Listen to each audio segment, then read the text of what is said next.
Kamusta, Miss Shane? Napadaan ako sa mga kwento mo at talagang nagustuhan ko ang mga ito. Marami akong mga ikikwento na kababalaghan. Dati kasi, noong kabataan ko ay madalas kaming kwentuhan ng lolo ko ng mga nakakatakot na pangyayari sa kanyang buhay. Isa sa hindi ko makakalimutan ay ang gabing kinuwento ni lolo ang tungkol sa mga aswang na ungga-ungga. Karanasan ito ng matalik na kaibigan ni lolo. Nangyari daw ito noong kabataan nila. Ako nga pala si Samuel at sisimulan ko na ang aking kwento. Matalik na kaibigan ni lolo si Lolo Pilomino o Pilo kung tawagin niya ito. Sabay silang lumaki sa maliit na baryo.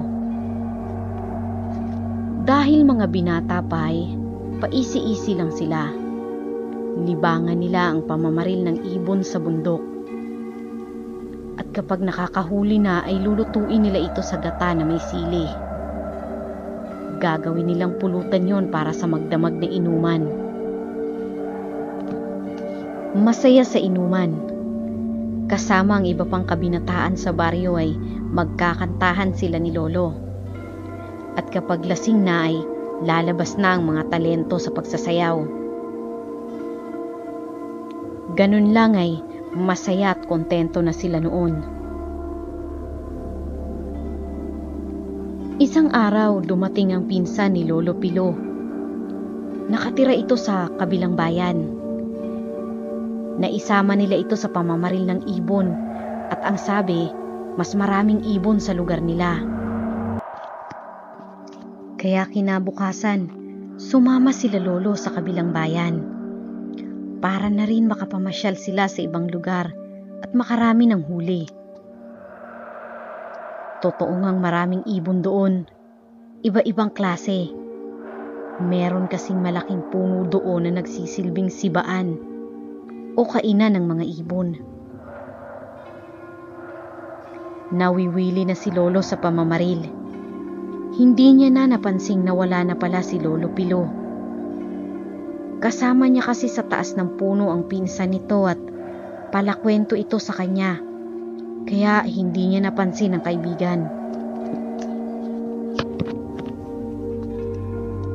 May isang oras nang walang namumulot ng mga nababaril nilang ibon. Doon pa lang nila napansing wala si Lolo Pilo sa baba ng puno. Yun kasi dapat ang trabaho nito, ang pulutin ng nabaril nilang mga ibon. Sumigaw si lolo para tawagin ang kaibigan pero walang sumagot. Nagliparan ng mga ibong kumakain sa sibaan, kaya bumaba na rin sila ni lolo. Saan naman kaya nagpunta yun? Tanong ni lolo. Andyan lang yan. Baka nasa sapa.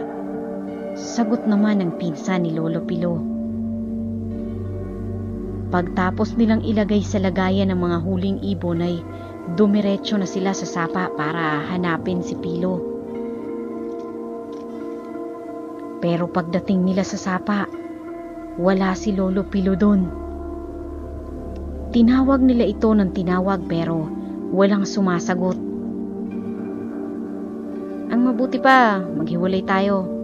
Diyan ka sa direksyon na yan. Dito naman ako.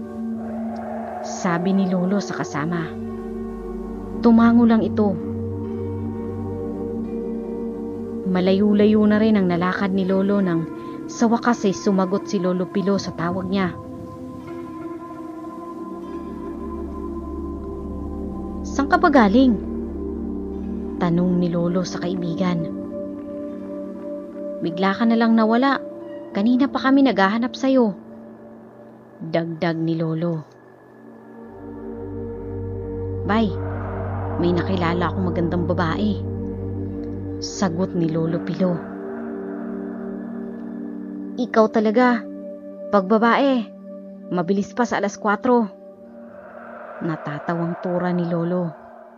Nagkatawanan ng magkaibigan. Simula noon, doon na sila nagpupunta para manguha ng ibon. Talagang maraming nahuhuling ibon doon, kaya sulit kahit medyo may kalayuan. Isa pa, pinupuntahan ni Lolo Pilo ang babaeng nakilala nito doon. Olivia ang pangalan ng babae. Totoong maganda ito. Nakilala na rin ni Lolo ang babae nang minsang naglalaba ito sa sapa, malapit sa sibaan. Kung hindi nga lang kaibigan niya si Lolo Pilo ay liligawan niya si Olivia. Kaya naman, hindi nakapagtatakang mabilis ang desisyon ni Lolo Pilo na mamanhika na sa bahay nila Olivia. Mabilis ang mga pangyayari. Nagkausap ang magkabilang panig at nagkasundo. Kaya naman, ng araw na yun ay abala sila Lolo sa pagkakatay ng baboy. Halos buong baryo nila ay nakisaya sa pamamanhikan. Ganun daw kasi dati. Tulong-tulong kapag may ganung okasyon. Medyo malayo na sa kabias na ng bahay nila Olivia. Mahaba-haba din ang lalakarin bago makarating doon. Parang nasa kalagitnaan na talaga ito ng bundok. Walang kapitbahay. Kaya medyo nagtaka si Lolo. Pero binaliwala niya ito dahil nakikita niyang masaya ang kaibigan. Nag-iinuman sila ni Lolo noon. Ang iba naman ay abala sa pagluluto. Ang pamamanhikan daw kasi dati ay inaabot ng magdamag. Nakaugalian na ang ganun. Lasing na si Lolo kaya medyo susuray-suray na siya sa paglalakad. Nasusuka kasi siya kaya lumayo siya sa karamihan. Habang nilalabas niya ang marami-rami na rin niyang nainom na alak, naagaw ang atensyon niya sa isang ingay na nagmumula sa gilid ng bahay. Dahan-dahan siyang lumapit doon. Sa may bintana, narinig niyang nagsasalita sa loob. "Huwag ka nang umalis. Maraming mga bisita sa labas. Baka may makakita pa sa'yo." Nawala ang kalasingan ni Lolo nang makita ang isang putol na katawan. Lumilipad ito. Malakas ang pagkampay ng mga pakpak. Lumabas mula sa bintana ang isang napakapangit na nilalang. Putol ang katawan at mahaba ang gulo-gulo nitong buhok. Napadapa si Lolo upang magtago.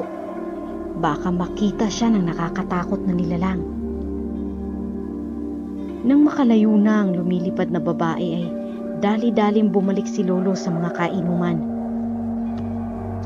Sasabihin sana niya ang kanya nakita pero lasing na ang mga ito. Lalo na si Lolo Pilo.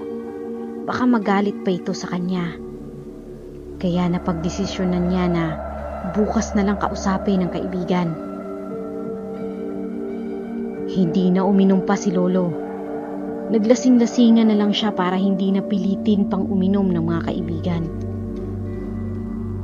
Kinabukasan, mga 6:00 na ng umaga noon. Nasa mesa na ang lahat. Magsisimula na kasi ang palitan ng mga salita. Tradisyon na sa pag-aasawang ganun. Magbibigay ng payo ang mga nakakatanda sa magkabilang panig sa dalawang nakatakdang mag-isang dibdib. Tamang-tama yun para sabihin ni Lolo ang nakita niya kagabi. Nag-aantay lang siya ng tamang pagkakataon.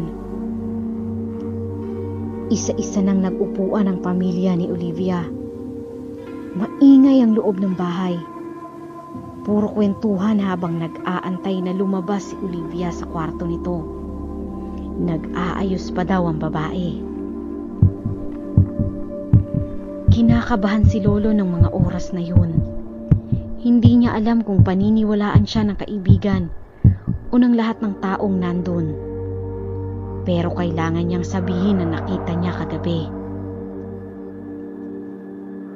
Maya-maya pa, Bumukas na ang pinto ng kwarto ni Olivia. Habang papalapit ito sa mesa ay natahimik ang lahat. Wala ni isa mang nagsalita. Lahat nakatingin kay Olivia. Nang makalapit na ang babae sa mesa ay sabay-sabay na naglabasa ng mga tao. Kanya-kanyang karipas ng takbo. Yung iba sa bintana na dumaan para makalayo sa bahay na yun. Takot na takot silang lahat sa nakita. Nakabaliktad ang katawan ni Olivia. Ang dapat na nasa harapan ay napunta na sa likuran. Kaya naman, paurong itong naglakad papalapit sa kanila. Nang makarating na sila lolo sa baryo ay sa kanila pinag-usapan ang nangyari.